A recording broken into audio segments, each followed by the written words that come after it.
qui chante l'hymne national du Bhoutan à la gloire du Druk, le roi dragon, 5e de la dynastie Wangchuk, qui règne sur le petit royaume bouddhiste de l'Himalaya. Une vision qui se veut idyllique, du seul pays au monde à avoir créé un indice de bonheur national brut. Monarchie parlementaire coincée entre l'Inde, le Népal et le Tibet, le Bhoutan défend la quiétude et la prospérité de ses 2,5 millions d'habitants d'une poigne de fer. La journée mondiale pour les réfugiés ce mois-ci est l'occasion de rappeler que l'indice du bonheur ne profite pas à tous.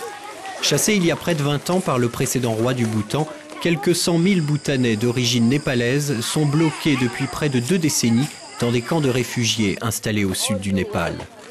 Dès la fin des années 70, les autorités du Bhoutan avaient entrepris une politique de discrimination à l'égard de ces descendants de populations hindouistes d'origine népalaise venus s'installer dans le sud du pays au XIXe siècle. Au nom de l'unité nationale, les traditions culturelles et religieuses des Bhoutanais du Nord, l'ethnie au pouvoir, sont devenues obligatoires pour tous. Suivirent des manifestations de protestation durement réprimées et un exode massif. Chandra et sa famille en ont fait partie. En 93, la jeune femme avait 19 ans quand elle est arrivée au camp de réfugiés de Beldangui. Chassée de son emploi d'infirmière, elle voulut se réfugier chez son frère. Elle se souvient encore de la maison encerclée par les soldats bhoutanais dont elle parvint à s'échapper. J'ai cru que j'étais perdue. J'avais si peur.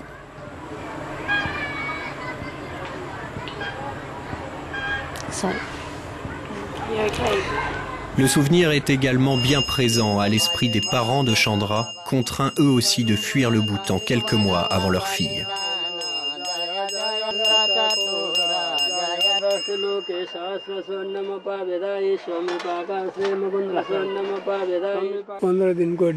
Nous avons eu 2 semaines pour vider et quitter notre maison. Si nous n'avions pas obéi, nous serions allés en prison. Une voiture est arrivée, ils avaient des lampes de poche pour regarder dans la maison. Nous avions peur, mon cœur battait à 100 à l'heure. Nous avions peur d'être passés à tabac, alors on a dû partir. Nous sommes partis en pleurant. Depuis, comme des dizaines de milliers de réfugiés bhoutanais, ils attendent en vain qu'une solution soit trouvée à la crise qui les a contraints à l'exil.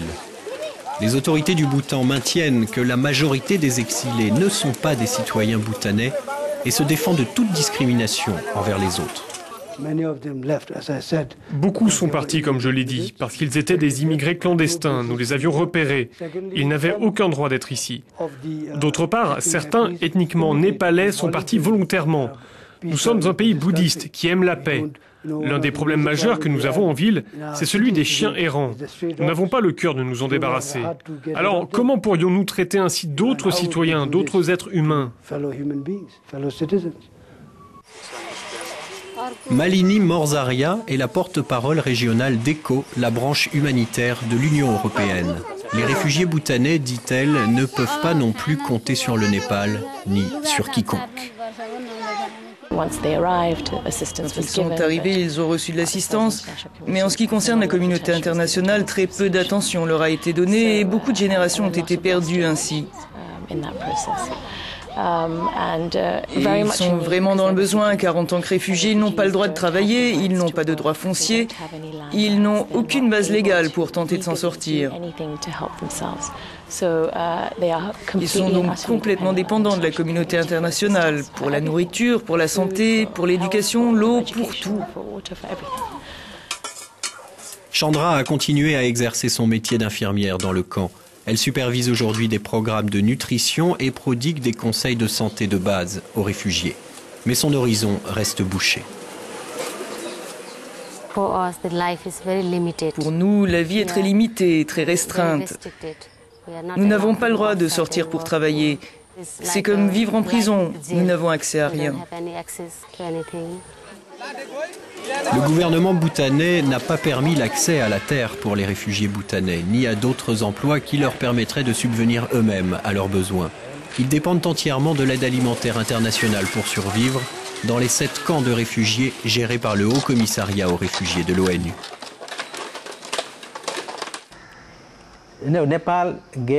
Vous savez, le Népal leur a fourni une assistance humanitaire dans l'espoir qu'ils puissent rentrer dans leur pays.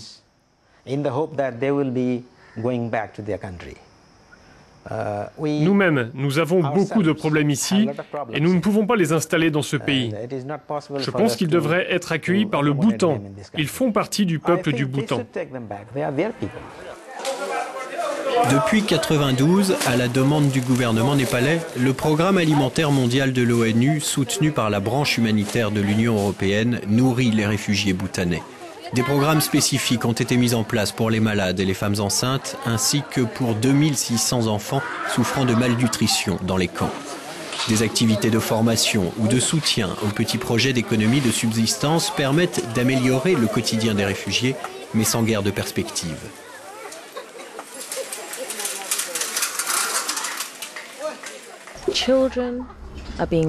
Des enfants naissent ici tous les jours. Ces enfants ont pour seule expérience de la vie qu'être des réfugiés et vivre dans un camp de réfugiés. Mais s'ils obtiennent un certain niveau d'éducation, ils n'ont pas de débouchés. Ils ne peuvent pas sortir pour travailler, ils ne peuvent pas choisir un métier ou un autre car ils n'ont pas d'option.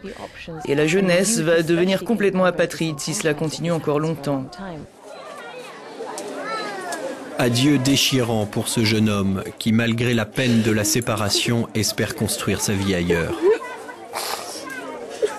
L'an dernier, plusieurs pays ont en effet accepté d'accueillir quelques 90 000 réfugiés du Bhoutan. Les États-Unis, le Canada, l'Australie, la Nouvelle-Zélande, la Norvège, le Danemark et les Pays-Bas.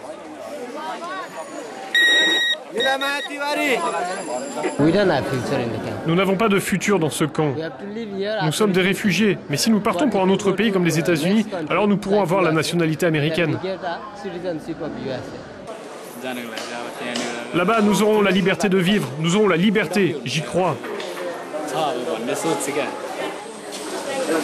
La moitié seulement des réfugiés se sont portés candidats à l'émigration dans un pays tiers. Beaucoup espèrent encore revoir un jour le Bhoutan.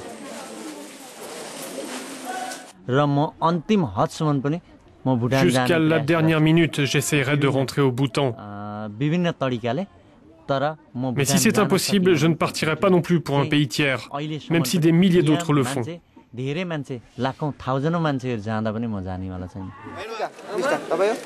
Tant qu'aucune solution politique n'est trouvée, les camps de réfugiés du Sud Népal ne semblent pas près de fermer. Et leur dépendance envers l'aide internationale pourrait bien perdurer.